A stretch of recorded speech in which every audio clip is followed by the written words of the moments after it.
7, 6, 5, 4, 3, 2, 1, 0. Fala pessoal, e aí, tudo bem? Estamos aqui começando mais um episódio do nosso Otorrino Santecast e hoje a gente vai começar falando de um tema que eu particularmente gosto muito. É um tema onde eu me especializei, minha área maior de atuação dentro da otorrino. Estou aqui com meu colega Adriano para me ajudar a conversar sobre esse tema. O tema de hoje é um tema que pega bastante a área da otorrino. Aqui eu tenho o prazer de conversar junto com o Lucas, que é especialista nessa parte de cirurgias dos seios da face, cirurgias endonasais, né? E tem aqui um tema que todo dia a gente é bombardeado de pergunta, que é desvio de septo, cirurgias para sinusite, né? E eu acho que, até respondendo algumas perguntas que a gente recebeu, vou até começar com a primeira pergunta aqui, que o que é o septo nasal e quando nós precisamos operar. Então, assim, de uma maneira bem simples, o septo nasal, ele vai ser essa parede que divide um lado do outro do nariz, tá? Essa parede, ela normalmente, ela deveria ser reta, tá? Só que em alguns pacientes ela pode ser um pouco desviada. E o que isso vai causar? Isso causa uma obstrução. Então, tranca os dois lados ou às vezes só um lado. Por conta disso, fica mais difícil para respirar. Então, isso pode ser causado por vários fatores, tá? A gente não vai precisar comentar todos, mas normalmente eles vão ser ou traumáticos, tá? Então, imagina que você bateu o nariz, quebrou, fraturou ele desviou para um lado, então ele estava reto, ele entortou. Isso pode acontecer desde na infância até depois do nariz já formado. E ele também pode vir por questões genéticas ou relacionadas com o desenvolvimento do rosto. Então, eu vou citar um exemplo que é bem comum. Tem algumas crianças que têm o céu da boca que ele vai crescendo um pouco mais fundo. Quem que está logo em cima do céu da boca? O septo. Então, na hora que o céu da boca cresce mais fundo, você diminui o espaço para o septo, facilita que ele cresça com algum desvio, tá? Então, normalmente são pacientes que em algum momento tiveram um aumento de adenoide ou uma rinite. E aí, famoso paciente respirador bucal, né? Paciente que passou respirando muito tempo pela boca. Perfeito. E aí acabou alterando toda a arquitetura e acabou gerando um desvio de septo. Então o paciente chega no consultório às vezes achando que tem adenoide ainda. Ele fala, pô, eu tinha que operar adenoide quando criança, nunca respirei bem, eu vim aqui para operar adenoide. E ele já está com uns 30 anos. Fala, pô, dificilmente vai ter adenoide, quando você vai ver é um desvio de septo. E não é que ele é azarado. Ele simplesmente um foi consequência do outro. Exato. E aí... Uma coisa engraçada desses pacientes também é que foi o que você falou. Isso às vezes vem desde a infância, ali tem vários fatores. E às vezes o septo ele acaba se desviando na fase de crescimento mesmo, né? Conforme tem o crescimento e desenvolvimento da face, às vezes esse septo ele vai crescendo de uma forma mais tortuosa. E às vezes a gente vê alguns pacientes que têm um desvio enorme ali, que claramente está obstruindo. Só que como esse paciente tem isso há tanto tempo, às vezes ele mesmo não se dá conta de que a respiração dele não é normal, né? Que é alterada. É que essa respiração alterada foi normal para ele por muito tempo, né? Então ele acaba nem se ligando nisso, né? Eu acho legal, faço a comparação com os meus pacientes. Às vezes tem aquele paciente que você olha, examina e fala, nossa, ele tem um desvio enorme ali que com certeza está impactando na respiração. Ele fala, tá, mas será que eu respiro bem? Eu falo, provavelmente não. É aquela questão assim, aquela pessoa que acha que enxerga bem até que ela coloca o óculos e fala, caramba, isso é enxergar bem. O septo ali é mais ou menos a mesma coisa. Essa pessoa cresceu a vida inteira ali com o septo torto, desviado. Corrigindo isso, aí sim ela fala, caramba, agora sim, isso é respirar bem, né? Não sei se você pega isso, mas eu vejo com uma relativa frequência, assim, o paciente tem um desvio enorme, a narina ali está praticamente fechada, e ele às vezes não se dá conta dessa redução, né? Exatamente, e é muito difícil, porque o paciente ele vai virar e falar assim, e aí, eu não respiro bem, meu condicionamento que é ruim, Ou sou eu que não respiro bem? E, inclusive, já aconteceu, tem casos que você fala assim, nossa, chega a ser engraçado, o paciente não percebe o quanto ele não respira bem, chega a ponto de você... Teve um paciente uma vez que ele... O tempo todo com a boca aberta, adulto. Eu falei assim, respira bem pelo nariz? Aí ele falou assim, sim. Aí eu falei assim, mas chega a precisar Duvido. respirar pela boca? Ele, não. Aí eu falei assim, tá, hoje você tá resfriado porque você tá respirando pela boca. Aí ele, não. Nem percebi. Ele não percebeu que estava respirando naquele exato momento. Então é engraçado. E até nessa questão que eu havia comentado assim, quando operar, tem muitos... Eu sempre falo para os pacientes, a respiração, a sua necessidade para respirar, ela varia de pessoa para pessoa. Né? O desvio de septo é uma cirurgia que é feita para melhorar a qualidade de vida. Então, não é tanto para evitar uma complicação. Tá? Então, sim, eu não vou tirar um desvio de septo para evitar uma meningite. Então, ele é para melhorar a qualidade de vida. Quando que eu indico? Quando atrapalha a qualidade de vida. Perfeito. Então, assim, muitas vezes você vai ter um desvio que ele não é tão grande, só que você pega o paciente é um atleta. Quando eu estava ainda em São Paulo, teve uma vez um rapaz de 16 anos que ele foi para o consultório, foi ele, a mãe e o treinador. Ele jogava basquete. Então, assim, ele tinha ali um desvio significativo, mas, assim, o que incomodava ele falou assim, olha, o rendimento no esporte. E, às vezes, se ele fosse sedentário, aquele desvio de septo não atrapalharia. Agora, ele, com uma exigência maior, ele precisa fazer. Assim, precisa. Para ele é indicado. Sim. Então, basicamente, eu divido assim, alterações relacionadas com o sono, alterações relacionadas com pacientes que têm uma exigência maior, ou... Alteração de qualidade de vida, né? Ou qualidade de vida. O paciente simplesmente fala assim, olha, eu respiro mal, eu sinto que eu vou fazer qualquer coisa. Pessoalmente, eu operei. Eu tinha dificuldade respiratória.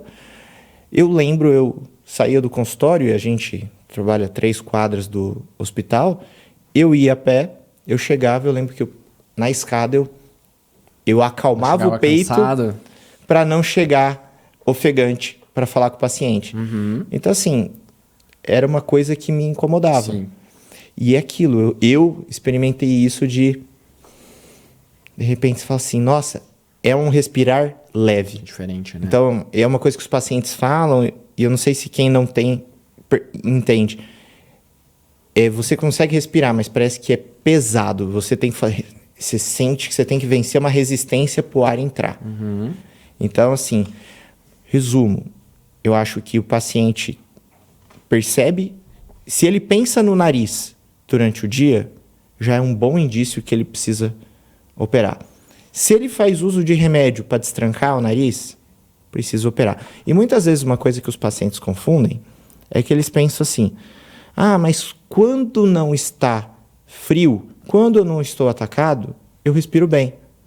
Só que o grande problema é assim, eu sempre falo, olha, imagina que você mora numa casa muito pequena.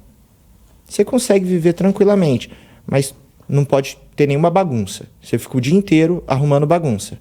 Porque se tiver uma cadeira fora do lugar, você não se locomove. Sim. Não quer dizer que todo dia você vai estar ruim para você ficar ali. Só que às vezes você poderia ter um pouco mais de espaço. Não é que você ia ser o rei da bagunça, mas para ter tolerância. Seria mais confortável. Exatamente. Para não ser qualquer ventinho que de repente você está ali Justo. obstruído. Faz sentido. Mas eu acho que você resumiu bem. Eu sempre falo isso para os pacientes quando às vezes eles me perguntam quando precisaria operar. A pergunta que eu faço é quando te incomoda, né? Tá te incomodando? Acho que se tá te incomodando, tá atrapalhando a sua vida no dia a dia, atrapalhando a sua respiração, eu acho que é uma boa indicação, né? De realmente indicar cirurgia. Bom, hoje, então, o tema do nosso podcast seria as cirurgias do septo, mas também cirurgias para sinusite. E aí, seguindo com a próxima pergunta que eles fizeram para a gente, era quando a gente deveria operar sinusite e se a cirurgia poderia ajudar a reduzir esses quadros de sinusite, né? Bom, começando a falar assim de uma indicação de cirurgias de sinusite, né? O que seria a cirurgia para sinusite?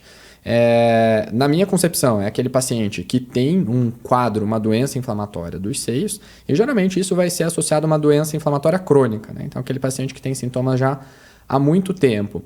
E geralmente vai ser aquele paciente que a gente tentou tratar clinicamente e aí parece que nada resolveu, nada melhora. Esse paciente persiste com esses sintomas apesar de ter feito um tratamento clínico adequado. E aí o que a cirurgia poderia fazer por ele, né? A cirurgia serviria para abrir melhor esses seios, ajudar na drenagem, retirar ali toda a parte inflamatória e principalmente ajudar no pós-operatório, né? Às vezes as medicações tópicas que a gente usa, se o paciente está ali com o nariz todo inflamado, essa medicação às vezes nem consegue entrar lá dentro e fazer um efeito mesmo, principalmente um efeito anti-inflamatório. No pós-operatório, com os seios abertos ali, né, conseguindo ventilar, drenar, às vezes essa medicação consegue fazer um efeito muito melhor. Então, para mim, a indicação para pacientes, né, para fazer uma cirurgia para sinusite, por exemplo, seria isso. Seria aquele paciente que tem um quadro de sinusite crônica, tentou fazer um tratamento clínico adequado, por um tempo adequado, com a medicação adequada, e não teve uma resposta satisfatória. Então, o tratamento cirúrgico, né, a cirurgia poderia sim ajudar nesses casos. Mas uma coisa que eu gosto sempre de deixar pontuado, né, quando a gente está falando de um quadro de sinusite crônica, a cirurgia não é que ela vai curar o problema vai continuar existindo, né? Afinal é uma doença crônica, mas vai ficar muito mais fácil de controlar e muito mais fácil de tratar. E aí eu acho que entra a resposta para a outra pergunta aqui, né? Fala, eu tenho sinusite com frequência, a cirurgia pode ajudar a reduzir os quadros? Na minha opinião, sim, né? Porque a partir do momento em que você está ali, primeiro, com a inflamação controlada, né? Tende a agudizar menos, então tende a ter menos esses quadros de sinusites, e você conseguindo tratar isso de forma adequada, né? A medicação conseguindo realmente penetrar lá dentro do seio, isso com certeza ajuda a reduzir a frequência dessas sinusites agudas, né? Dessas agudizações. Aproveitando só, eu queria que você explicasse uma coisa. Por exemplo, o paciente que tem muita sinusite, ou que ele fala assim, não, eu trato, eu uso um spray nasal e eu melhoro, tá? Só que ele vai lá, ele tem 30 anos, ele tem que ficar todos os dias usando medicação. Então hoje, quem tem 30 anos, vamos supor que ele vai chegar até os 100, que daqui a 70 anos nem vai ser muito. Assim, ao seu ver, essa necessidade de eu precisar usar direto o remédio, você também indicaria, por exemplo, o que é mais agressivo para o corpo, assim, eu sei que não vai ter uma resposta consenso, mas na sua opinião, seria 70 anos de remédio, usando a medicação, ou às vezes uma cirurgia para readequar o que deveria ser o natural? Eu acho que nesses casos aí, quando o paciente, por exemplo, nesse caso, é um paciente que está muito dependente do uso de corticoide tópico, né? Mas o que a gente geralmente vê é que esse paciente geralmente é mais dependente ainda de corticoide oral, né? O que é pior ainda. Se esse paciente dependesse muito mais de corticoide oral, ficar tomando, ou então de injetável, o que é pior ainda, né? O injetável, ele é uma dose maior e fica muito tempo no organismo. Você não consegue nem retirar se o paciente tiver algum problema. Então, para esses pacientes que dependem muito da corticoterapia oral ou sistêmica, né? Oral ou injetável, sistêmica de forma geral, nesses casos eu não tenho dúvida, né? A cirurgia com certeza seria uma forma melhor de ajudar a controlar esses sintomas futuramente. Agora, o paciente que depende do corticoide tópico, né? O corticoide tópico que você usa ali no nariz. Isso, ele é muito mais seguro, né? A absorção sistêmica dele é muito menor. É claro, né? Você falar, vou usar a minha vida inteira, usar 70 anos, talvez em algum momento esse paciente possa desenvolver algum efeito adverso. Eu acho que nesses casos o que ajudaria a decidir sobre o procedimento cirúrgico ou não seria aí a avaliação tomográfica, né? A gente vê se esse paciente tem alguma alteração significativa ali de inflamação mesmo, que às vezes a cirurgia retirando esse processo inflamatório possa melhorar, né? Então, eu acho que aí sim a imagem com certeza ajudaria bastante nesse quadro. E outra coisa que eu acho interessante a gente pontuar é que eu comentei aqui sobre casos de sinusite crônica, né? Eventualmente existem casos agudos em que a gente precisaria eventualmente pensar no tratamento cirúrgico. Mas isso é a exceção da exceção, isso não é nada comum, é raro que seriam basicamente aqueles casos de uma sinusite aguda que está evoluindo com algum tipo de complicação, né? Então a infecção já não está localizada mais no seio, parece que está indo para algum lugar, por exemplo, está invadindo a órbita, começou a ter algum tipo de abscesso, celulite, em algum local que saiu ali, extravasou dos seios. Aí, nesses casos, a gente pensa no tratamento cirúrgico para ajudar a drenar mesmo, né? Conter essa infecção, essa inflamação e conseguir tratar de forma adequada. Né? Mas, ao meu ver, seriam basicamente essas situações e essas indicações mais relacionadas à cirurgia para sinusite mesmo. Não sei se você tem algum comentário diferente. Tem. Uma coisa que eu gosto demais dessas cirurgias, eu sou muito da opinião do que nós deveríamos mirar ao natural. Né? Então, por exemplo, é uma analogia que eu já até comentei aqui. Eu acho que é muito mais natural se tem fungo no gesso do banheiro, em vez de você todo dia pós-banho jogar um antifúngico, você fazer um procedimento ali, tirar o gesso e fechar, né? Tirar a infiltração e resolver. Sim. Né? E eu vejo muito muitas vezes o paciente ele tem um estreitamento, a drenagem então, dos seios da face para o nariz muito fechada, e às vezes você fazer uma abertura maior é o mais próximo do natural do que você usar um medicamento que tem um veículo que leva. Então eu gosto inclusive do nome, que hoje em dia a gente fala tanto de sinusectomia, mas sim, que é uma cirurgia endoscópica funcional. Funcional. Então, eu gosto muito disso. É você devolver. Então, não é que eu estou fazendo algo que é fora do natural. Sim. Eu não estou fazendo que agora o ar vai entrar, ele vai seguir outro caminho. Eu estou fazendo um bypass. Não. Você está restaurando a comunicação natural que está muito fechado por conta de todos esses estímulos que a gente tem. Exato. E conta um pouquinho, principalmente você que tem toda uma formação, uma subespecialização nisso, tem muita gente que às vezes pode ter uma imagem da cirurgia, como era. Hoje em dia, a rotina do paciente que opera, o que nós temos assim, de tecnologia hoje em dia que traz tanto conforto para pós-operatório, quanto mais segurança? Bom, essa cirurgia, se a gente for ver, eu não tenho a precisão de datas aqui, mas a cirurgia, né, a cirurgia que a gente faz hoje, essa cirurgia endoscópica funcional dos seios da face, ela é relativamente nova, né? Ela não tem muito tempo. Hoje a gente faz com câmera, com vídeo, com endoscópio, né? Então é uma cirurgia que a gente tem uma visão adequada ali, a gente tem vários instrumentais adaptados para isso, que tornam realmente uma cirurgia muito mais precisa, muito mais efetiva e muito mais segura, né? Se a gente pensar lá no passado, era uma cirurgia que era feita com microscópio, então a visibilidade que eles tinham não era nem de perto a que a gente tem hoje, né? As técnicas anestésicas hoje permitiram que a gente tenha uma segurança maior para o paciente e uma segurança maior no controle todo da cirurgia, né? Como a gente está fazendo essa cirurgia com um sistema de vídeo, então ter um controle adequado do sangramento é uma maior visão do campo cirúrgico, né? E a técnica anestésica hoje permite a gente ter essa segurança. Então eu vejo que isso evoluiu muito. Eu lembro até quando eu estava na residência, eu fui fazer um estágio lá na Filadélfia, nos Estados Unidos, que foi dito um dos pais assim, da cirurgia endoscópica, que foi o cara que trouxe o endoscópio para a América, para os Estados Unidos, foi onde começou. E aí você via ele operando, né? Ele já é um senhor hoje, mas o quanto isso evoluiu em relativamente pouco tempo, né? E hoje a gente tem técnicas muito seguras e muito avançadas. Eu acho que até os próprios exames de imagem, né? Hoje a gente tem as tomografias que ajudam a gente no planejamento cirúrgico, que ajuda e traz muito mais segurança, né? A gente tem uma noção adequada ali da tridimensionalidade do paciente, que eu acho que torna o procedimento realmente muito seguro. E é uma cirurgia muito tranquila, né? A recuperação pós-operatória do paciente é muito tranquilo.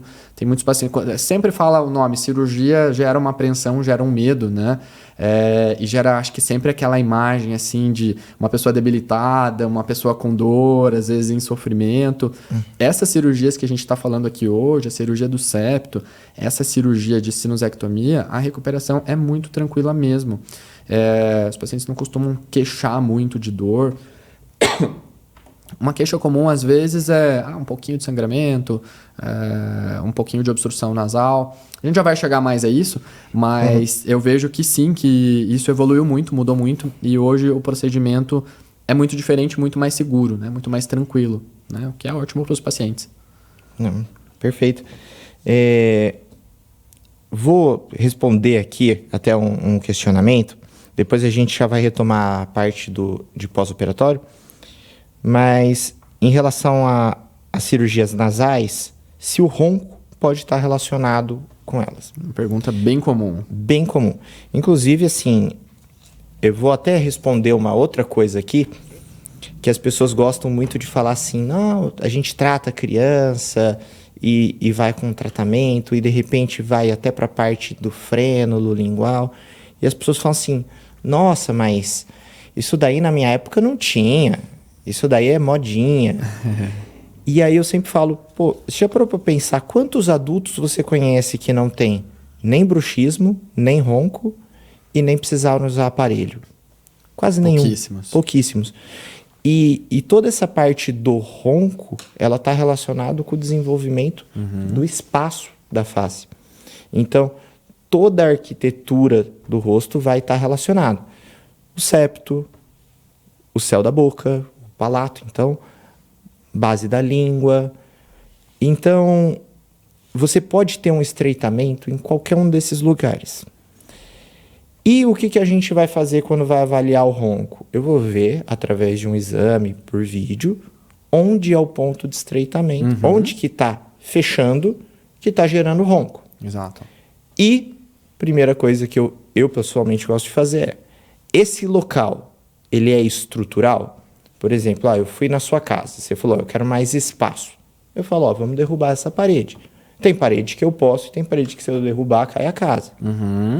Eu vou olhar e falo, tem uma amígdala aumentada. Pô, a amígdala não é estrutural. Eu posso tirar sem causar problemas.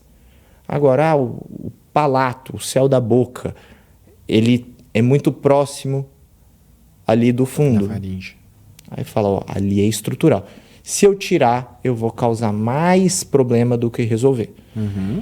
O septo é um local que eu consigo atuar bastante, com bastante segurança, só que nem sempre ele é o pai da criança. Então, assim, sim, o ronco pode estar relacionado com o desvio de septo.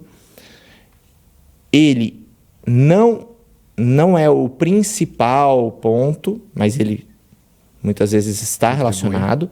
E se você vai operar a questão do ronco, eu acho que sempre é importante. Eu, pessoalmente, sempre tento melhorar também a respiração nasal. Só que é aquilo, não dá para te afirmar que, olha, eu vou tratar e vai melhorar. Mas é sim muito relacionado com o ronco, com a qualidade do sono, tá? E sempre, sempre, sempre que tiver ronco presente, o ronco, por mais que ele é banalizado hoje em dia, eu acho assim, ronca, ou você ronca, mesmo que não seja todos os dias, eu acho que não tem como em 2023 você ter ronco e não avaliar. Por conta até conjugal. Não sei se você sabe, é a terceira maior causa de divórcio. Ah, é? Perde de problemas financeiros e infidelidade. Caramba. É a terceira. Olha aí, a gente consegue salvar casamentos, então. Sim. A nossa função é importantíssima. E, segundo, isso é uma coisa relacionada com o sono é essencial. Então, qualidade de vida. Se você qualidade de vida. Eu não estou nem falando de você se sentir bem, porque muitas vezes a gente tem o café, a gente usa remédios. Tem estimulantes, né? Exatamente, o café é um remédio. Então você usa disso para se manter acordado. Só que a sua função cognitiva, então a capacidade mental que você tem, a capacidade física, ela cai. Sim. Não existe mamífero que não E dorme. a cafeína vai até certo ponto, né? Às vezes a gente acaba substituindo uma qualidade, um sono adequado por quantidade de café, de energético, né? E a gente já comentou isso outras vezes, né? Que às vezes as pessoas falam, eu acho que eu tenho algum problema de imunidade, eu fico doente a cada pouco. Daí você vai perguntar, você está se alimentando de forma adequada? Você está tendo um sono adequado? E a gente vê que às vezes é isso, né? A pessoa tem um sono péssimo, tem ronco, tem apneia, e aí não tem remédio, né, que vá substituir isso. Quando você estava falando ali do ronco, eu lembrei de algumas coisas, né? Você comentou, acho que ficou bem claro que a correção do desvio de septo nem sempre vai resolver completamente esse problema do ronco, e principalmente quando esse ronco vier acompanhado de apneia, né? O que é muito comum, né? Aquela travada que a mulher chuta para acordar o parece marido. que tá engasgado, né? Parece que parou de respirar. Então foi isso que você falou, né? Quando o ar tá passando por uma via aérea mais estreita, isso tende a gerar o ronco. Quando essa via aérea fecha de forma completa, aí é a apneia e não tem fluxo de ar. Então, a cirurgia do septo, exclusivamente, ela não teria um impacto importante na apneia, né? É importante, às vezes, o paciente ir para a cirurgia tendo ciência do que esperar no pós-operatório, né? Que o impacto disso no próprio ronco, mas principalmente na apneia, é muito baixo. Mas até pensando no tratamento futuro dessa apneia, se eventualmente esse paciente tiver uma apneia elevada, que realmente a cirurgia não vai melhorar nada, mas se esse paciente com uma apneia elevada for candidato ao uso de CPAP, que é aquele aparelho com máscara, né, que ele vai estar enviando uma corrente de ar com pressão positiva, você ter o septo reto centralizado facilita muito a adaptação, né? Porque a partir do momento que você está usando a máscara e está jogando uma corrente de ar, se tiver o septo torto, desviado, essa corrente de ar vai bater no septo, começa a turbilhonar, às vezes o paciente não consegue se adaptar. Então, às vezes não é tão incomum a gente precisar fazer a cirurgia, não tanto pensando, faz a cirurgia que você não vai roncar, não vai ter apneia. Mas não, essa cirurgia vai facilitar o seu tratamento posterior com a adaptação, por exemplo, de um aparelho de pressão positiva, né? O famoso CPAP. Então, acho que isso é uma ressalva bem interessante na cirurgia do ronco, a relação do septo e do ronco, né? Bom, mas continuando aqui, sobre a cirurgia em si, Adriano, fala aí um pouco como que ela é feita, né? A gente falou tal, mas o que ela é feita, por onde que ela é feita, tem corte, tem cicatriz, dá pra ver, aparece alguma coisa, como que é? Perfeito. Então, é uma cirurgia que ela é completamente interna, né? Então, não tem corte por fora, tá? A gente faz cortes por dentro na mucosa, então é uma cirurgia que a gente faz escondido, né? Então, não é para se ver. Não fica roxo, né? Porque diferente de uma rinoplastia, a gente não tem fraturas, né? Então você não vai fraturar o osso, não vai ficar roxo, não vai ficar não vai ter um corte. Não fica inchado, né? Não fica inchado. É uma cirurgia que nós vamos fazer com uma incisão por dentro do nariz e a gente vai por dentro da mucosa tirar aquela parte que está desviada. Então imagina que eu tenho aqui uma tortuosidade, eu faço uma incisão e eu vou tirar só esse segmento, tentando manter o máximo possível da cartilagem e da parte óssea. Nós temos uma estrutura que a gente precisa manter. Então, 1 centímetro aqui na frente do nariz e 1 centímetro aqui em cima do nariz, nós precisamos manter. Esse é o mínimo necessário para a estrutura nasal se manter. Isso. Tá? É claro que a gente não vai até esse limite, né? Isso aí é para a gente ter em mente, mas é claro, a gente vai tentar manter o máximo possível. Por quê? Porque vai que você quer fazer no futuro outro procedimento estético, e também não há necessidade. Hoje em dia, se preza muito pelo conforto no pós-operatório. Antigamente você operava, e como a gente não tinha esses sistemas de vídeo, igual você comentou, você cortava sem ver o que você estava fazendo lá no fundo.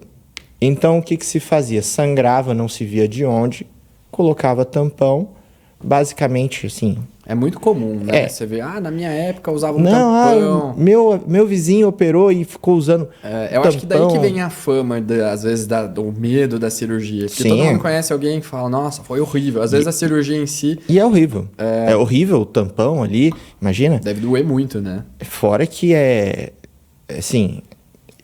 Se olhar um paciente com um tampão, dá uma agonia. É assustador. Né? É assustador. Então, assim, hoje em dia, como a gente vai... Então, assim, ao final da cirurgia, o nariz sai seco, sem sangramento. Porque você consegue, com a ótica aí, e ver cada vasinho. E a gente hoje em dia... o sítio preciso de sangramento, né? Sim, o otorrino hoje em dia é caçador de hemácia. Você viu ali um sanguinho, já cauteriza. Por quê? Porque o paciente sai, e uma coisa que eu gosto muito, o paciente sai, acorda, né? Anestesia geral, então ele faz a inalação, dorme, quando ele acorda, ele já está na recuperação. Você passa ali depois para ver e fala, olha, foi tudo bem a cirurgia. Tá? Ele sempre faz assim, ó, doutor, Já tô tá respirando melhor. muito melhor. Ele já sai feliz. Sim. Então, hoje em dia, ele já tem isso imediato, né? Isso é muito bom. É legal. Então, o paciente melhora bastante. É claro que não é... Existem casos em que pode ter um pouco mais de inchaço e não melhorar ali já de imediato. Mas, assim, o bom é tampão abolido.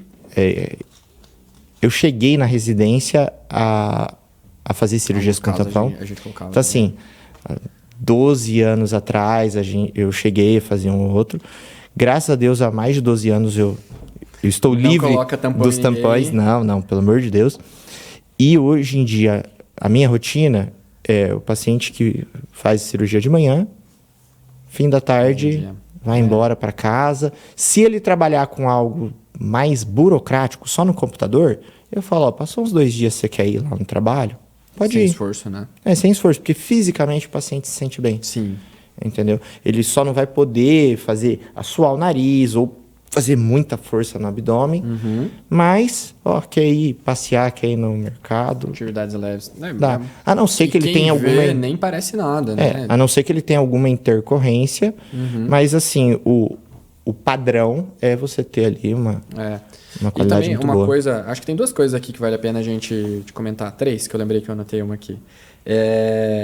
Uma delas é que a cirurgia do septo em si é muito tranquila. Então, eu particularmente eu gosto muito de operar com vídeo. Então, eu vou vendo ali o desvio, vou descolando, e aí você consegue, às vezes, ter uma hemostasia adequada. O septo, a cirurgia do septo em si, ela costuma ser muito tranquila. Claro que pode ter algum sangramento maior, né? Às vezes você tem algum desvio ósseo, que tenha algum vaso ali que você precise escolpar, remover esse desvio ósseo, pode gerar algum sangramento. Mas, em geral, a cirurgia do septo isolada é muito tranquila, né? Ela não costuma sangrar. O que acaba, às vezes, sangrando é que, geralmente, né, o que acaba sendo feito associado à cirurgia do septo é a cirurgia da redução dos cornetos, a turbinectomia ou a turbinoplastia. Então, essa cirurgia, ainda mais assim, o corneto nasal, ela é uma estrutura ali cheia de vasos, né? Então, se já tem alguma inflamação, é um local que vai sangrar mais. Então, geralmente, quando tem algum sangramento mais significativo na cirurgia, geralmente acaba sendo dos cornetos, não do septo, né? O septo em si realmente não costuma sangrar muito. Outra coisa interessante que você falou, não precisa mais de tampão, né? A gente não costuma mais usar isso, mas isso eu acho que vai muito da preferência de cada cirurgião. Mas eu gosto de deixar o famoso splint ali dentro do nariz. Principalmente se teve uma área grande de descolamento. O splint seria um curativo, um plastiquinho que a gente deixa de um lado e do outro do septo. Serve principalmente para não formar hematoma, que às vezes nesse descolamento, né, pode gerar um espaço morto, que a gente fala, né, até colar ali a mucosa de novo. E aí, para não coletar sangue ali, eu gosto de deixar o splint. Mas isso eu acho que é muito pessoal, né? Tem cirurgião que não deixa. Eu deixo. Eu deixo também. Eu deixo acho que porque é aquilo. Não atrapalha na respiração, Isso, né? Então o paciente não dói. não vê, ele não vê esse curativinho, a gente tira ele com uma semana. E eu gosto de fazer um menor. Sim. Porque tem gente que coloca um tarugão. Então aí você fala, pô, aí vai ter desconforto. Hoje em dia, eu acho que, e essa é uma coisa que eu gosto muito, eu acho que o incremento da tecnologia ajudou muito e, de certa maneira, eu acho que nossa geração, os médicos de hoje, estão até um pouco, a gente é até um pouco mimado por causa disso. Porque antigamente se questionava assim, nossa, será que eu vou conseguir resolver esse problema? Hoje a gente já pensa, tá, será que eu vou conseguir ter conforto durante essa semana? Então a gente está em outro patamar se comparado com as cirurgias antigamente. Sim. Então a gente não quer só mais resolver. A gente quer que o paciente não seja um evento do mês, a cirurgia. A gente quer que ele tenha conforto, que ele volte o mais rápido possível Ter às o melhor atividades. pós-operatório possível, né? E até, eu vi aqui uma pergunta, desculpa, eu vou jogar lá Bora, pro mande. final e depois vou voltar. Fala aí. Que hoje em dia, graças a Deus, está tão assim melhor a cirurgia que os pacientes perguntam muito: quanto tempo sem poder treinar, sem poder ir em academia, sem poder jogar bola? Eu fico feliz quando perguntam isso, né? Porque é sinal que o paciente treina, né? O paciente não é sedentário. Sim, e como que costuma ser a sua orientação em relação a isso? Olha, para a cirurgia, como eu falei, a maioria dos procedimentos acabam sendo o septo associado com a redução do corneto, na turbinectomia. Na minha experiência, eu tenho visto que o que pode gerar o maior risco de sangramento é realmente a cicatrização ali da turbinectomia. Na maioria dos casos que eu lembro da residência, de colegas falando, quando alguém teve algum sangramento pós-operatório, geralmente era do corneto, da cicatrização ali. Então, eu gosto de pedir para o paciente ficar em repouso leve na primeira semana ali. Eu geralmente reavalio em 7, 10 dias de pós-operatório, que é onde eu geralmente retiro o splint, aquele curativo nasal, e eu vou observando como está a cicatrização do paciente. Então, atividades leves ali, tudo bem, mas atividades pesadas mesmo, aí vai depender muito de como eu achar que está a cicatrização do leito da turbinectomia. Então, atividade pesada de esforço, eu peço ali umas 2, 3 semanas de repouso.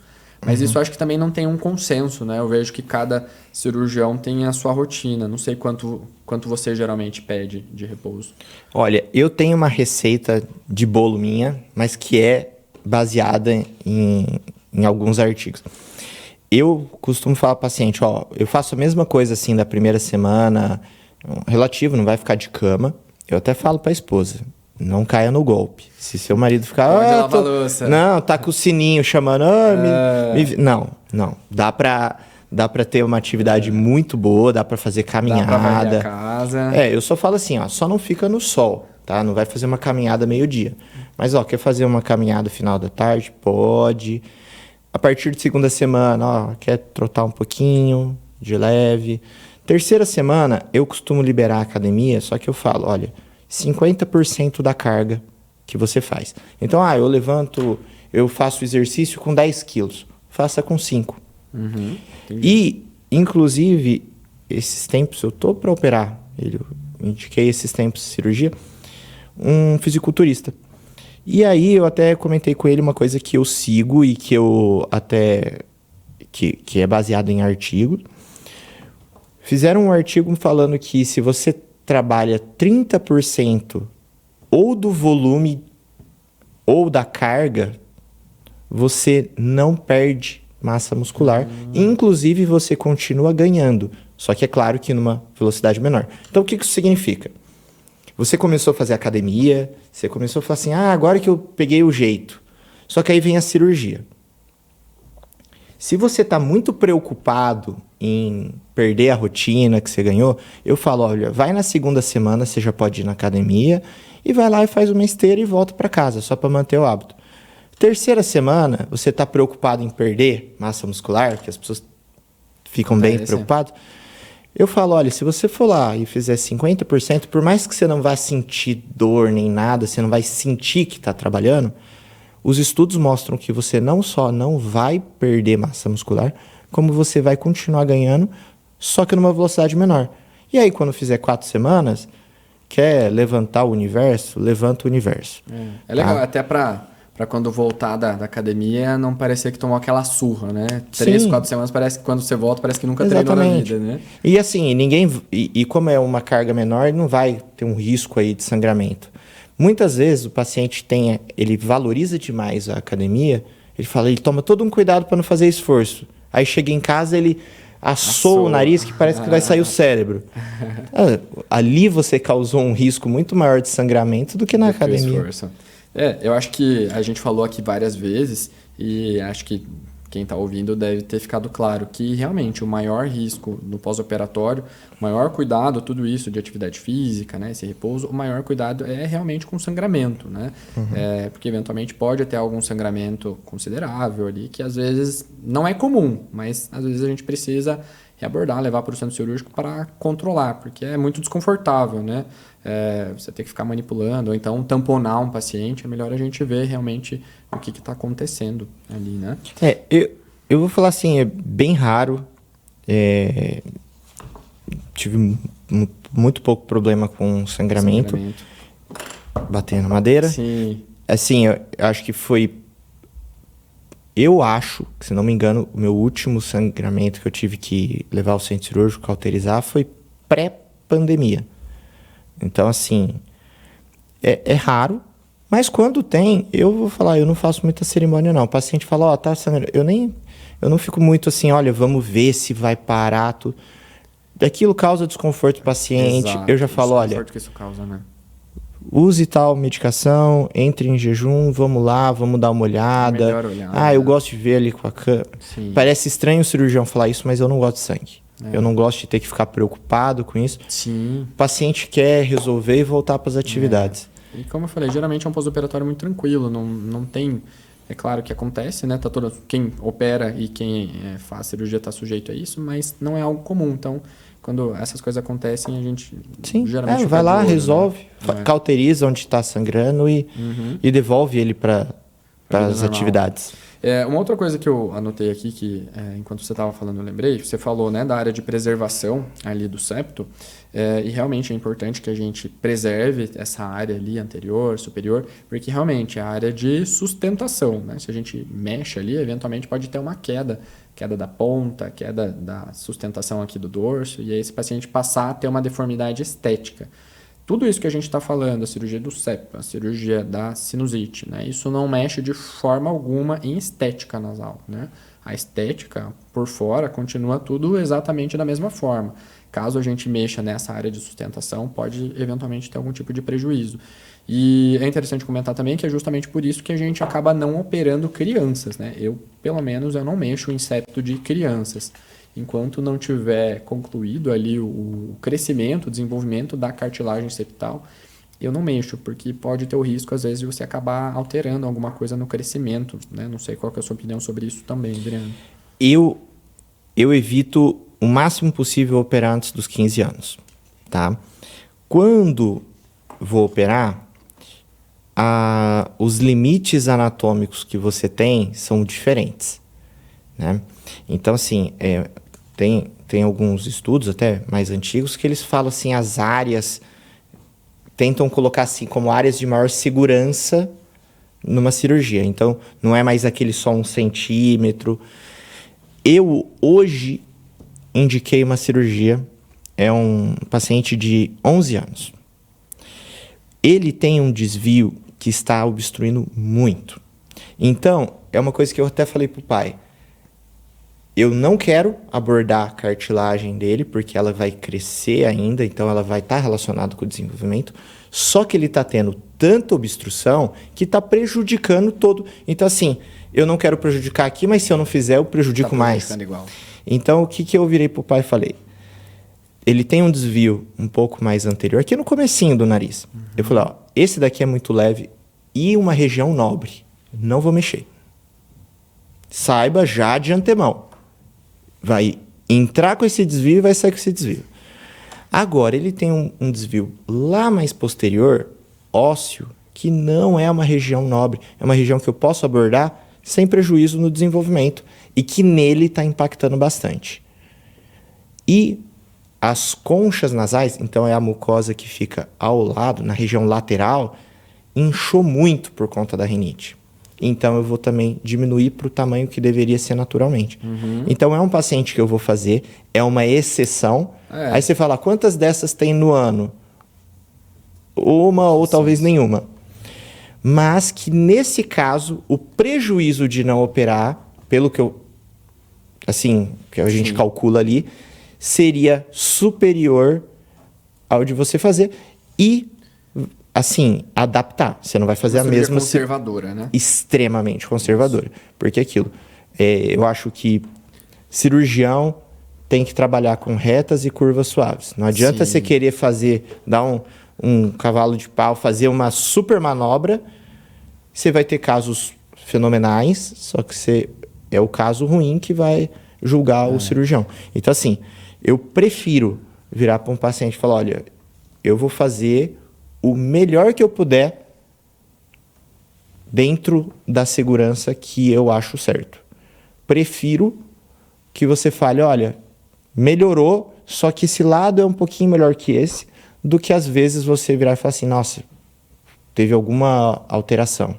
Então, eu acho que é diferente de uma cirurgia que você está tratando um problema mais grave. Por exemplo, olha, o paciente tem um tumor... Isso é negociável. Nós, como trabalhamos com qualidade de vida, então não é uma cirurgia, até respondendo aqui, o que acontece se eu não operar? Nada. Você continua com a obstrução. Você não vai ter uma complicação. Então, a gente trabalha com melhora da qualidade de vida. O paciente, assim, é para ele sair melhor do que ele entrou. Então, essa é o foco. Para ele sair melhor do que entrou. Essa exceção aqui do acontece se eu não operar, nesse caso ali, isso é uma exceção, né? Esse caso. Mas esse caso, se você não operasse, esse paciente poderia ter outras questões relacionadas não ao septo em si, mas à respiração bucal, né? Sim. E uma coisa assim, a brincadeira de não acontece nada, você continua sem respirar. E lembrando que... Você pode se divorciar. Você pode se divorciar se for ronco, né? Se agora você descobriu. Mas lembrando que se você tem uma criança que tem aí uma obstrução nasal, pode ser que mude o padrão da rinite no futuro. Se você é um adulto que respira mal, eu lamento lhe dizer, é ladeira abaixo. A respiração não vai melhorar. É assim, não há nada no nosso organismo que colabore para ela no futuro. Então, a ponta do nariz, naturalmente, ela tem uma tendência a desabar, né? Então, as estruturas nasais, elas podem desabar com a idade, porque é um processo natural de envelhecimento. Sim. Então, muitas vezes, o desvio de septo que te incomoda hoje, ele vai estar incomodando mais ainda lá na frente, só que você vai estar numa idade, teoricamente, pior para operar. Então, se hoje você sofre com 20 e poucos anos, 30 anos com a respiração, assim, se possível, resolva, porque vai te incomodar. E se te incomoda hoje, que você tem um condicionamento físico bom, que você tem cartilagens que estão bem estruturadas, dificilmente você não vai querer operar pelos próximos 70 anos. E dificilmente alguém vai querer te operar depois dos 70 anos. Então, aquilo. Resolva enquanto você ainda pode aproveitar. Às vezes você fala, olha, operou o nariz e começou a pedalar, nadar, tudo. Isso é melhora na qualidade de vida, né? Quanto antes conseguir resolver, melhor. Uma outra coisa que pode acontecer, eu anotei aqui, às vezes o paciente que não opera, né? O septo em si, na vida adulta, dificilmente ele vai entortar mais, né? Isso não vai acontecer, ele vai continuar lá. Mas as repercussões associadas a isso podem continuar acontecendo. Então, alterações no sono, a alteração na respiração, né? A partir do momento que está favorecendo uma respiração bucal, principalmente, não só na criança, mas no adulto, você dormir ali toda noite, dormindo com a boca aberta, vai causando ali um ressecamento da sua garganta. Então, é muito comum falar, eu acordo com a boca seca. E, às vezes, essa respiração bucal pode, às vezes, favorecer algum tipo de infecção, né? Às vezes nem sempre vai chegar uma infecção a ponto de ter uma amidalite ali, de ficar tendo infecções bacterianas, mas um desconforto recorrente, né? Tudo causado às vezes por essa dificuldade na respiração. E é isso a gente está falando especificamente da cirurgia do septo, mais uma cirurgia de sinusite. Aí pensando numa cirurgia de uma sinusite, por exemplo, com pólipo, né? Enquanto às vezes não está controlado aquilo, não está controlada a inflamação, o paciente já tem informação de pólipo, esses pólipos, às vezes, se não estão controlados, a tendência é ir crescendo cada vez mais, né? Não é comum, são casos extremos, mas a gente vê aquele paciente que levanta aqui já dá para ver o pólipo quase pulando para fora, né? Nesses casos específicos, né, pensando numa cirurgia para sinusite com pólipo, se a gente não toma uma medida, às vezes a tendência é que essa doença vá se piorando, né? Vai progredindo. Mas em relação ao septo, né? A não ser que o paciente tome uma muqueta ali, quebre o nariz, o septo depois da vida adulta, ele não tende a piorar, né? Não tende a progredir. Segunda vez que eu acerto o microfone, não sei como é que vai ficar esse áudio, mas assim, uma coisa que é uma curiosidade, eu já tive paciente adulto, né? na verdade, alguns, mulheres principalmente, falando assim, olha, o meu nariz está entortando. Uma coisa assim, pelo menos assim, o que eu imaginei no cenário delas, e até depois me diga se você tem uma outra avaliação, conforme você vai envelhecendo, você vai perdendo compartimento de gordura no rosto, tá? Então, por isso que você fala assim, nossa, a pessoa mais velha parece que fez bichectomia, perdeu aqui. Já a criança é o outro extremo, Bochechuda. toda bochechuda.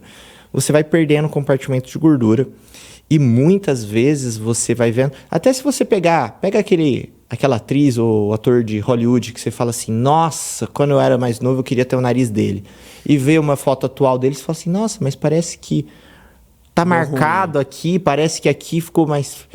Porque você vai perdendo compartimento e aí fica mais nítido o relevo natural do nariz. Então, na verdade, nem sempre, não quer dizer que necessariamente está entortando o nariz.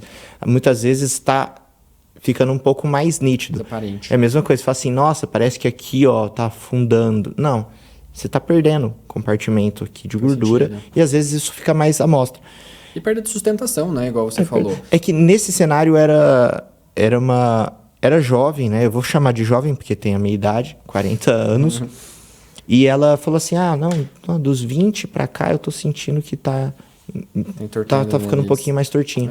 Eu acho que a mulher percebe mais por causa da maquiagem. Pode ser. Engraçado, hoje você comentou, uma paciente comentou isso também. Eu não sei, às vezes também o quanto não é da percepção da pessoa, às vezes ela não reparava.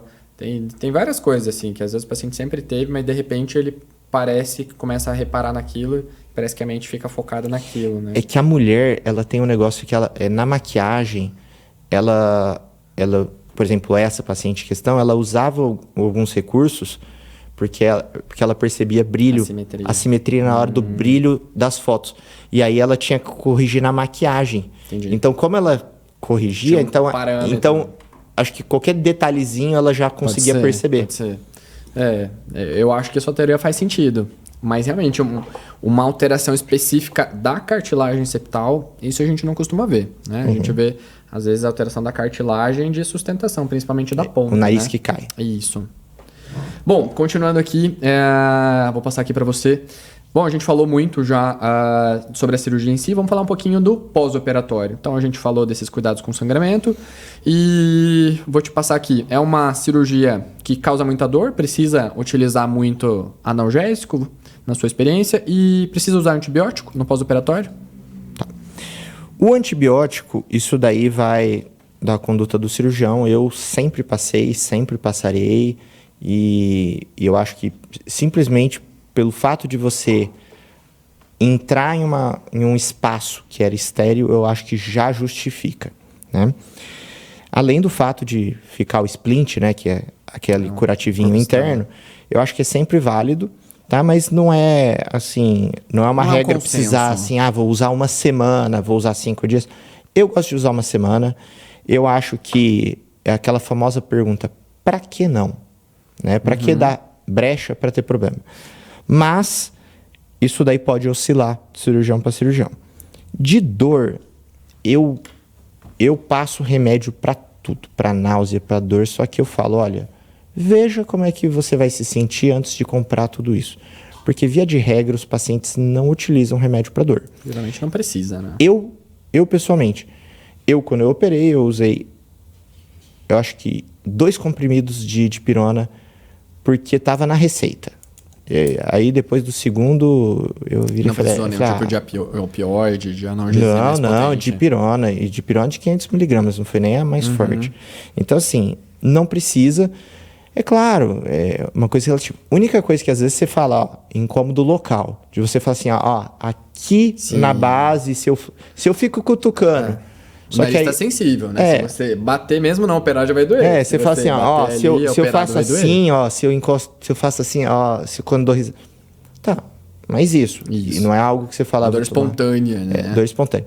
Inclusive, eu gosto sempre de falar para o paciente, olha, eu tô te passando esses remédios. O que é para você usar? Um anti-inflamatório e o antibiótico. Precisou usar o remédio para dor... me manda mensagem, me liga, não é para precisar. Eu quero ver. Se um paciente que fez septo Dor intensa, né? falar isso, Foge dor intensa, do habitual. o paciente, ele é orientado, ele tem que ir procurar, Sim. né?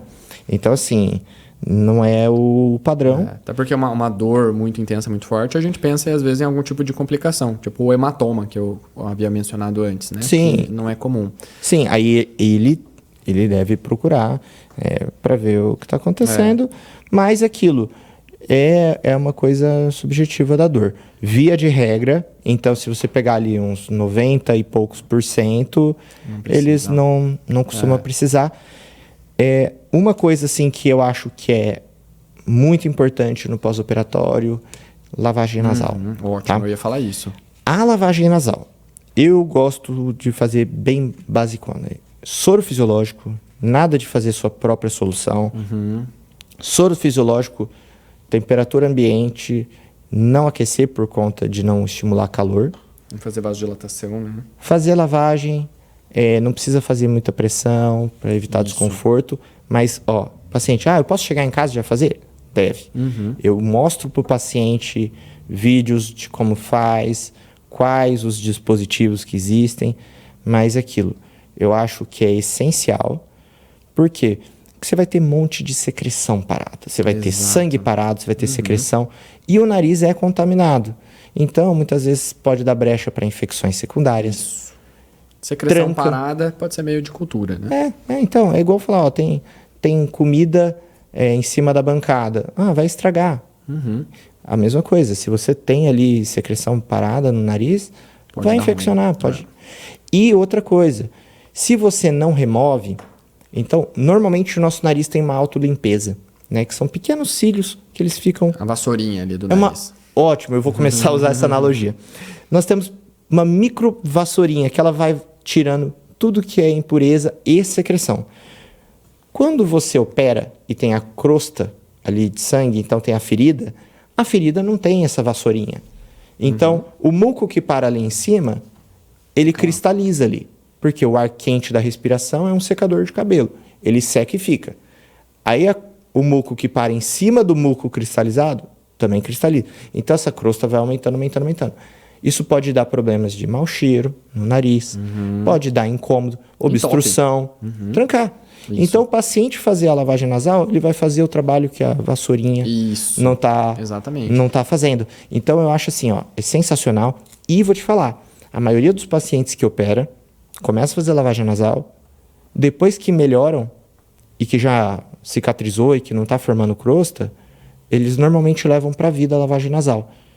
Que é um hábito excelente, né? Porque ainda mais com os dispositivos modernos, eles são fáceis de fazer, é mais confortável e ele fala, nossa, eu sempre vi o vídeo de fulano de tal lavando e saindo. Agora passa ele falou, de um lado pro outro. Primeiro que agora passa. Ele fala, não, eu achava que era coisa de maluco, aí eu fiz super tranquilo. Muito tranquilo, né? Sim. Eu acho que você foi ótimo aqui na orientação dos seus cuidados. Eu faço isso também. Antibiótico, eu vou dizer, eu não uso para todos. Eu avalio ali, depende. Principalmente, às vezes, para sinusé, eu vejo muito como tá o aspecto ali do intraoperatório. Alguns pacientes, sim, mas não vou dizer que eu uso para todos.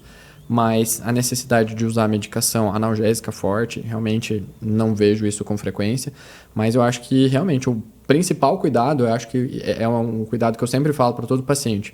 Falo, a cirurgia deu tudo certo, foi tudo tranquilo, eu fiz minha parte. Mas o pós-operatório é parte importantíssima também da sua cirurgia. O sucesso da cirurgia depende tanto de um pré-adequado, do intra, né? A gente dar tudo certo, fazer o que a gente se propôs. Mas o pós-operatório também é parte importante. Então, esses cuidados pós-operatórios também fazem parte do sucesso da cirurgia. E a lavagem nasal, com certeza, é a parte fundamental ali, né? Foi o que você falou, para limpeza, para desobstrução, evitar o risco de infecção. Então, eu sempre friso bastante esse cuidado ali com a lavagem nasal, né? Para evitar tudo isso que você acabou de comentar. Sim, essa parte aí de lavagem nasal é uma coisa que está muito assim, em discussão hoje em dia. As pessoas estão descobrindo a lavagem nasal, né? Engraçado, né? Eu tava lendo um livro esses dias, a lavagem, é algo antiguíssimo, assim, vem lá não sei quanto tempo, os egípcios faziam isso e tinha aquelas garrafinhas lá que faziam, eles acreditavam tal na lavagem nasal. E aí foi indo, sei lá, isso se perdeu, mas agora parece que tá tão em alta, né? Todo mundo só quer falar disso. Eu acho que parte é a chegada das garrafinhas ali dos dispositivos acenderam essa discussão. Mas eu acho que é muito bom, né? A gente vê que para essas doenças nasais é uma virada ali e faz muita diferença, né? Sim, eu sempre falo, é o equivalente a escovar os dentes.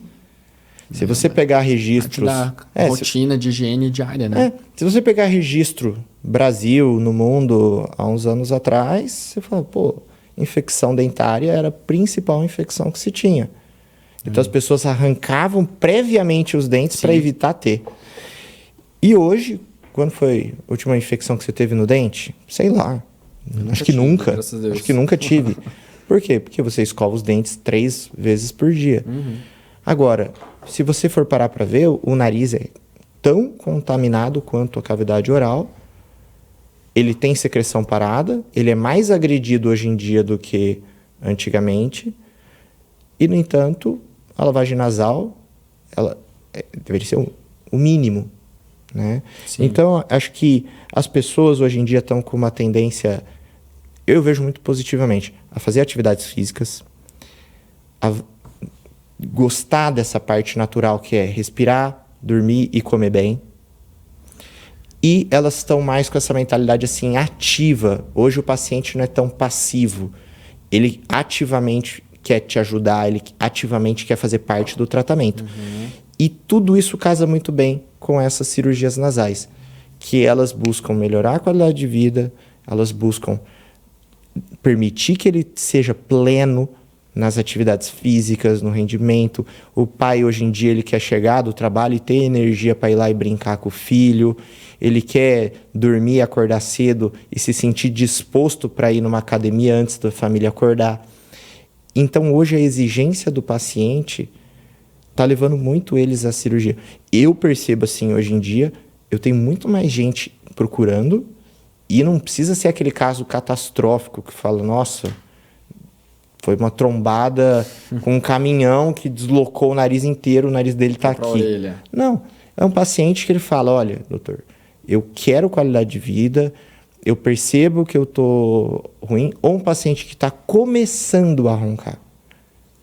Então, eu vejo isso aqui é algo antigo, só que renovado, né? Então, hoje em dia é resgatado, o pessoal tá voltando a dar atenção para as coisas básicas. É o famoso básico bem feito, né? É o básico bem feito. Hoje em dia estão se valorizando mais do que remédio. Porque aquilo, antigamente falava, para que eu preciso lavar o nariz? Se tiver alguma coisa, eu tomo antibiótico. Hoje em dia, os pacientes viram e falam, doutor, tomar tudo isso de antibiótico não faz mal? Eu acho ótima essa pergunta. Faz. Então, o que eu posso fazer para não usar antibiótico? Sim, né? exatamente. E aí cai, olha, tá tendo que usar muito antibiótico, é aquilo. Eu faço analogia com a chinelada. Então você fala assim, ó, caiu açúcar no chão da cozinha, juntou barata. Tá, talvez você vai ter que dar a chinelada, não tem o que fazer, que é o antibiótico. Só que se você não tirar o açúcar do chão da cozinha, amanhã volta a formiga e depois volta a barata e você vai trocar o chinelo. Você saber agir na causa, não na consequência. Né? Exatamente. E muitas vezes, para evitar todo esse uso do antibiótico, que causa desbiose, piora o intestino, que depois piora tudo, eu acho assim, muitas vezes fazer uma cirurgia para resgatar o natural. Né? Perfeito. Bom, só para encerrar aqui, então, a gente tem mais 2 perguntas. Uma você já comentou, né? Se ele melhora o rendimento após a cirurgia. E, assim, eu lembro até uma aula que eu vi uma vez no congresso, acho que eu estava na residência ainda, no Congresso Brasileiro de Otorrino. Era uma área que ele falava, uma aula que ele falava especificamente de cirurgias otorrinolaringológicas para melhora do desempenho de atletas, especificamente. E agora eu não lembro os dados certinho, mas ele tinha constatado que sim, que essas cirurgias ajudavam a melhorar rendimento. Então faziam avaliação ali, paciente que tinha algum desvio era corrigido, se tinha hipertrofia de amígdala, tudo o que pudesse causar alguma alteração na parte respiratória, eles viam que sim, né? Não é algo que a gente vai fazer, né? Falar, ó, vem aqui que a gente vai te transformar, vou te operar, você vai virar um atleta, né? Vai virar sair do atleta amador e virar um atleta elite. Eu continuo jogando mal futebol. Então. Melhorou a respiração, mas eu jogo mal futebol ainda assim. Mas você mesmo falou, né? Você tem a experiência de paciente que você notou a melhora respiratória e se sente mais disposto pelo menos não se sente tão cansado quanto você falou que sentia ao subir as escadas, né? Então, eu acredito que sim, que melhora o rendimento, né? De novo, focando naquilo que você falou. Melhora a qualidade de vida, acima de tudo, né? Sim. Isso aí é fato. Você pega... Eu tenho uns colegas, ex-colegas de residência, que eles trabalham em São Paulo, e a cada tanto eles mandavam foto, eles fazendo exame físico nos jogadores do Corinthians, nos jogadores do Palmeiras. Então, assim, a parte profissional, a parte empresarial dos esportes, já percebeu isso e fala, não, o jogador meu vai fazer a avaliação, porque eles estão brigando ali, ó, se ele pode ser 20% melhor. Olha, você pega o maior exemplo brasileiro atual, o Neymar. O Neymar, ele era conhecido no Santos por usar o dilatador nasal. Então, ele usava aquele lá. Pra quem lembra, parece aquele micropor que coloca aqui. Na verdade, ele tem a tendência a ficar reto, ele abria a válvula nasal. Quando ele foi para a Europa, assim, pelo que comentam dentro do otorrino, ele operou, se não me engano, eu posso estar enganado, hein? Não é fato, mas a amígdala e o septo. Tanto que você não vê mais o Neymar usando aquilo. Essa aula a maioria dos atletas eram jogadores de futebol. Então, assim, e aí o que acontece? O pessoal que lida com isso profissionalmente, ele fala, olha, vai vir aqui, o Neymar vale não sei quantos milhões, hoje em dia bilhão. Fala, não, eu quero operar. E nós caímos na ilusão de que nós não somos atletas. Nós somos. Como médico, só que em vez de ser sua perna, o seu membro de trabalho é a cabeça. O seu cognitivo precisa muito mais do sono do que sua perna. Se você ficar com a perna parada 8 horas, além de ter um risco de trombose, você recuperou. Você está novo, você pode correr de novo. A parte mental, ela exige que você faça todos os ciclos do sono. E uma respiração ruim te atrapalha isso. Então, você é um profissional do intelecto e você pode estar muitas vezes trabalhando no modo econômico. 60%. Você está sendo subaproveitado. Sim, subaproveitado. Sua capacidade. Sim. Então, com a cirurgia do septo, o que a gente descobriu? Que a gente salva casamentos, porque talvez pare de roncar. A gente pode talvez transformar num atleta. Olha aí. E pode melhorar 20% do seu rendimento profissional.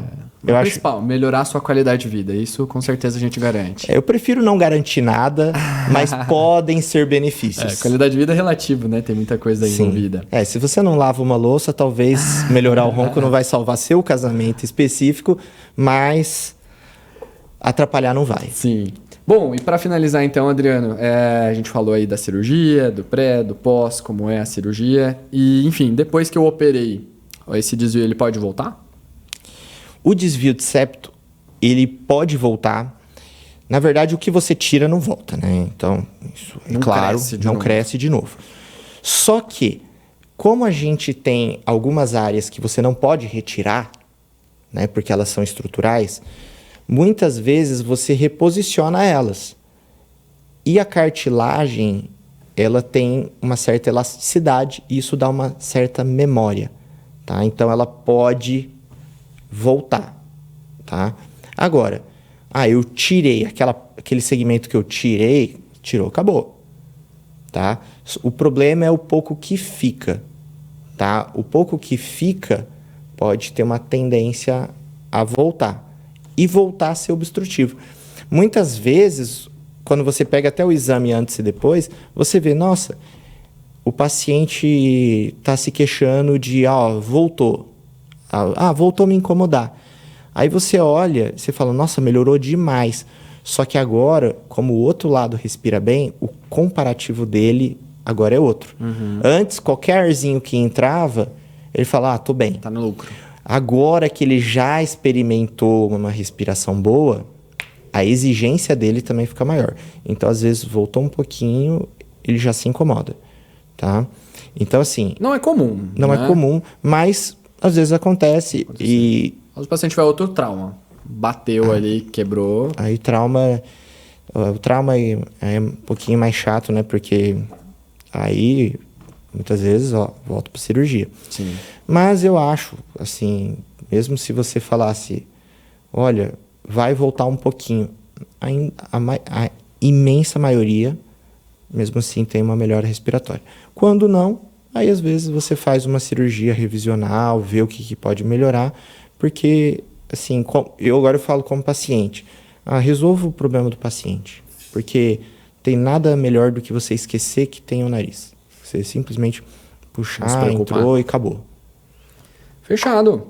Bom, Adriano, acho que era isso. Acho que a gente conseguiu conversar sobre bastante coisa legal, sobre bastante coisa boa e tiramos as principais dúvidas, eu acredito, sobre essas cirurgias.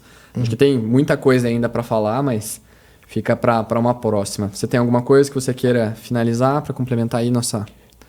Não, basicamente foi tudo dito, né? Assim, essas são as cirurgias que são o arroz e feijão do otorrino. É claro que existem casos, às vezes você vai estar vendo, você fala assim, nossa, eu tenho um caso específico, eu tenho uma lesão diferente que está trancando, ou tenho uma sinusite fúngica, que é uma cirurgia um pouco mais elaborada, e eu tenho uma estratégia muito boa nesses casos, né? Que costuma resolver, pelo menos resolve para mim. Quando chega esses casos muito complicados, eu encaminho para o Lucas. Então, assim, eu não tenho problema com isso. Então, eu faço um excelente arroz e feijão e quando chega algum pedido mais elaborado, eu encaminho pro Dr. Lucas e o problema magicamente está resolvido. Bom, eu acho que era isso, pessoal. Acho que foi ótimo nossa conversa mais uma vez. Caso alguém tenha alguma outra dúvida, a gente permanece à disposição e muito obrigado a todo mundo que nos acompanha aí, todo mundo que assiste e nos incentiva. Até a próxima. Muito obrigado.